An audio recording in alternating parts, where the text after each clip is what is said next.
Assalamualaikum students. Today we have third lecture from the chapter Buddhist art and our topic is Ajanta art. Ajanta art भी Gandhara art की तरह ही एक Buddhist art की कड़ी है।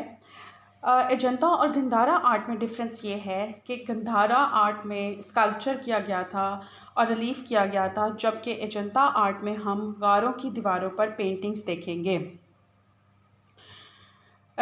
चूँकि ये पेंटिंग सारी की सारी दीवारों पे की गई हैं, गारों की दीवारों पे की गई हैं, इस वजह से इसे केव आर्ट भी कहा जाता है। अजंता हिंदुस्तान में दक्कन के शहर औरंगाबाद के नज़दीक वाक़या है। ज़्यादातर हमें जो गार मिलते हैं वो अजंता, एलोरा और बाघ की गारें शामिल हैं।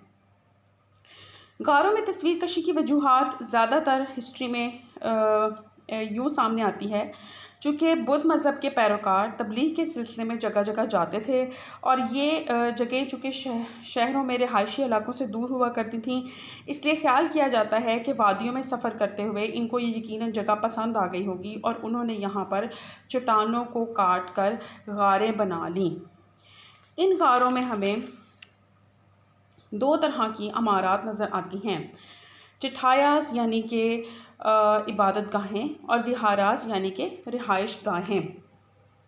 दोनों किस्म की गारें मिलाकर बनाई गई हैं और नहायत ही सादा हैं। ये गारें तादाद में 30 हैं और तकरीबन 600 मीटर के रकबे में हॉर्स शू की शक्ल में फैली हुई हैं। गारों की दीवारों पर जगह जगह तस्वीरें बनी हुई हैं और इसके साथ साथ आराइशी नमूने यानी कि डेकोरेटिव आर्ट और डेकोरेटिव मोटिव्स और रिलीफ वर्क भी किया गया है। यहाँ पर रिलीफ वर्क पिलर्स के ऊपर किया गया है और इस कदर माइन्यूट डिटेल के साथ किया गया है कि ये बिल्कुल ऐसा फील होता है जैसे कोई वुडन मटेरियल हो, यानी कि वुड के ऊपर कार्व की गई हो रिलीफ, और कार्व किया हुआ रिलीफ हमें फील होता है। ये रिलीफ बहुत ही खूबसूरत और नाजुक है। इसके अलावा सजावट यानी डेकोरेशन की गर्ज से इस रिलीफ के अंदर बहुत सारे आराइशी नमूने बनाए गए हैं। इस वजह से अजंता आर्ट को डेकोरेटिव आर्ट भी कहा जाता है। अब क्वेश्चन ये आता है कि इसमें कौन कौन से सब्जेक्ट मैटर यूज़ किए गए हैं। जैसा कि गंधारा आर्ट में गौतम बुद्ध की हालात ज़िंदगी, उसकी प्रिंसली लाइफ, उसकी मजहबी लाइफ को ख़ास फीचर्स के साथ शो किया गया था। इसी तरह से अजंता आर्ट में भी गौतम बुद्ध की ज़ात की रिप्रेजेंटेशन की गई है। लेकिन यहाँ पर इंटरेस्टिंग चीज़ ये है कि बुद्धा को एक आम इंसान के रूप में भी दिखाया गया है, जिसे दुनिया की रंगीनियों में बहुत दिलचस्पी है। इसके अलावा औरतों की पेंटिंग भी की गई है, जानवरों की पेंटिंग्स और बर्ड्स की पेंटिंग्स भी हमें नज़र आती हैं।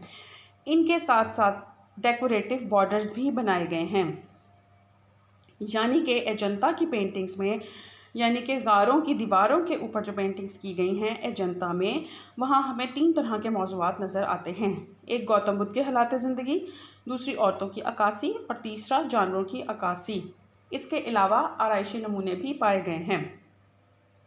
अब क्वेश्चन ये आता है कि गारों की दीवारों पे किस तरह से पेंटिंग की गई। गारों की दीवारों पे हमेशा पेंटिंग करने के लिए या किसी भी दीवार के ऊपर पेंटिंग करने के लिए पहले सरफेस प्रिपेयर की जाती है, लिहाजा यहाँ पे भी एक ख़ास टेक्निक और मटेरियल अपनाया गया। अब हम देखते हैं कि अजंता में कौन कौन सी टेक्निक और मटेरियल यूज़ किए गए गारों की दीवारों पे पेंटिंग करने के लिए। अजंता की टेक्निक फ्रेस्को टेक्निक कहलाती है, जो कि कदीम मिस्री दीवारों पे भी पेंटिंग करने के लिए इस्तेमाल की गई। इसमें सबसे पहले दीवार की सतह को किसी भी पत्थर से रगड़कर हमवार किया जाता है, फिर इसमें मिट्टी और भूसा मिला के उसका लेप किया जाता है, फिर प्लास्टर लगाया जाता था और वेट प्लास्टर के ऊपर ही आउटलाइन से खाका बना लिया जाता था और इसी वेट प्लास्टर के ऊपर रंग भरे जाते थे, जो कि खुश्क होने पर मजबूत हो जाते थे और तस्वीर को खुश्क होने के बाद इसके ऊपर पॉलिश की जाती थी। ये इसकी टेक्निक और मटेरियल थी, यानी कि गारों की दीवारों पर पेंटिंग करने के लिए जो टेक्निक इस्तेमाल की गई उसे फ्रेस्को कहा जाता है। 4 चीज़ें हमारे सामने आ गई कि गारों में 2 तरह की इमारत बनाई गई, एक रिहायशी और दूसरी इबादत के लिए। इसके अलावा जो सब्जेक्ट मैटर यूज़ किए गए यानी कि मौज़ूआत, उसमें गौतम बुद्ध की हालात ज़िंदगी, औरतों की अक्कासी, जानवरों की अक्कासी, और फिर थर्ड चीज़ के टेक्निक और मटेरियल क्या इस्तेमाल किया गया और वो है फ्रेस्को। अब हम ये देखते हैं कि अजंता मुसव्वरी की खसूसियात कौन कौन सी हैं।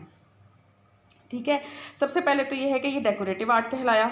सबसे पहली इसकी क्वालिटी जो ये है वो डेकोरेटिव आर्ट है। अजंता आर्ट की सबसे पहली खूबी ये है कि ऐसे मौज़ूआत का इंतखाब किया गया जो कि आराइशी पहलू या सजावट से नुमायाँ हो सकें। औरतों की तस्वीर इसलिए बनाई गई कि उनको ज़ेवरात से खूब सजाया जा सके और उन औरतों की तस्वीरों के इर्द गिर्द खूबसूरत फ्रेम भी बनाए गए।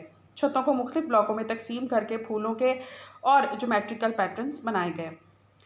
नंबर सेकंड, गहरी हाशिया का इस्तेमाल, यानी कि डार्क आउटलाइन का इस्तेमाल किया गया, ठीक है। और इसमें गहरे रंग भी इस्तेमाल किए गए। आउटलाइन को कहीं से मोटा और कहीं से बारीक दिखाकर फिगर की गुलाई को वाज़ह किया गया। Number third is use of perspective. तस्वीर जो भी थी इत्साम को आगे और पीछे बनाया गया, यानी कि तमाम एलिमेंट जो एक पेंटिंग के अंदर थे उनमें प्रॉपर डिस्टेंस दिखाया गया। इसके अलावा अगर किसी बिल्डिंग को पेंटिंग में दिखाया गया तो उसमें भी पर्सपेक्टिव का यानी कि फासले का ख्याल रखा गया। इसके अलावा कलर्स के थ्रू भी पर्सपेक्टिव दिखाया गया। नंबर फोर्थ इज़ सुकून और इत्मीनान का एहसास। अजंता की गारों में या अजंता की गारों की दीवारों पर जो भी तस्वीर बनाई गई उसमें सुकून और तमानियत का एहसास होता है।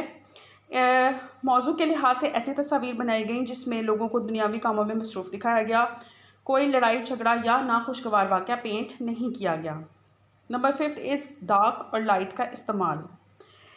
अजंता तस्वीर में लाइट और डार्क को भी बहुत ही महारत के साथ इस्तेमाल किया गया, यानी कि जिस्म में हल्के रंग भरे हैं तो फिर जो बैकग्राउंड है पेंटिंग का उनको डार्क कलर्स के साथ दिखाया गया, और अगर फिगर डार्क कलर का है तो उसको इन्हांस करने के लिए बैकग्राउंड में लाइट कलर यूज़ किए गए, ठीक है। फिर आ जाता है तनासुब और तवाज़ुन का एहसास। इन दीवारी तस्वीरों में इत्साम को एक ख़ास तनासुब से बनाया गया, यानी साइज़ में बिल्कुल मुनासबत रखी गई, कोई भी चीज़ गैर फितरी नहीं दिखाई गई।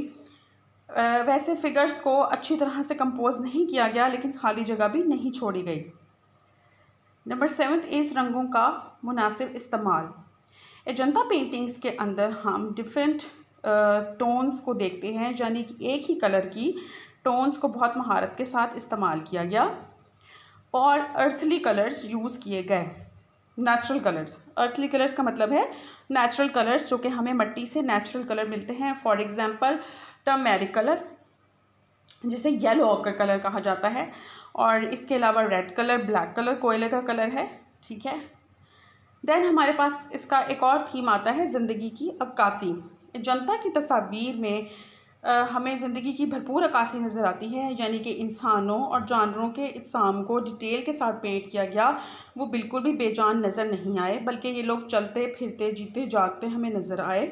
और बुनियादी बात मौजू का इंतखाब था। ऐसे मौजू का इंतखाब किया गया जो कि ज़िंदगी से भरपूर हों।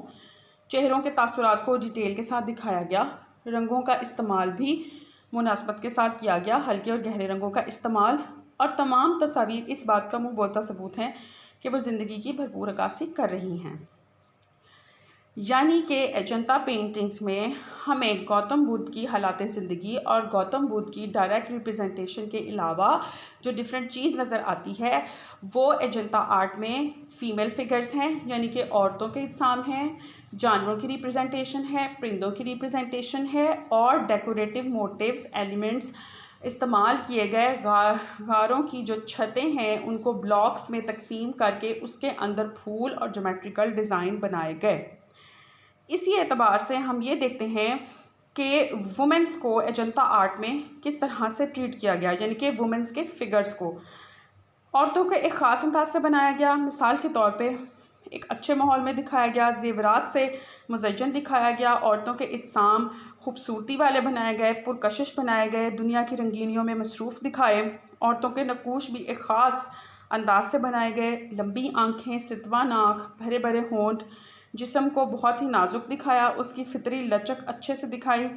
औरतों का अमूमन एक धोती नुमा लिबास पहनाया और उनके ऊपर का हिस्सा अक्सर हमें बरहना नज़र आया, जिनको ज़ेवरात से मुज़ज्जन किया गया है। औरतों को इन तस्वीर में मुख्तलिफ़ अंदाज में बातें करते हुए, काम करते हुए और ज़िंदगी के फ़राइज़ अंजाम देते हुए दिखाया गया। Treatment of women in Ajanta caves की कुछ एग्जांपल्स हैं। मिसाल के तौर पे the woman with the lotus, a queen in a palace scene, woman on the balcony, the reclining woman, the dancing girl with the musician. And a lady of the court, the wailing women. इन तमाम examples में हम देखते हैं कि औरतों को मुख्तलिफ़ पोजेज़ में उनके मौजू के अतबार से दिखाया गया है और नहायत ही खूबसूरत अंदाज में बनाया गया है। आज का लेक्चर हम यहीं पे फिनिश करते हैं। अपना ख्याल रखिएगा और डिटेल से इन एग्जाम्पल्स की रीडिंग कीजिएगा। Thank you so much.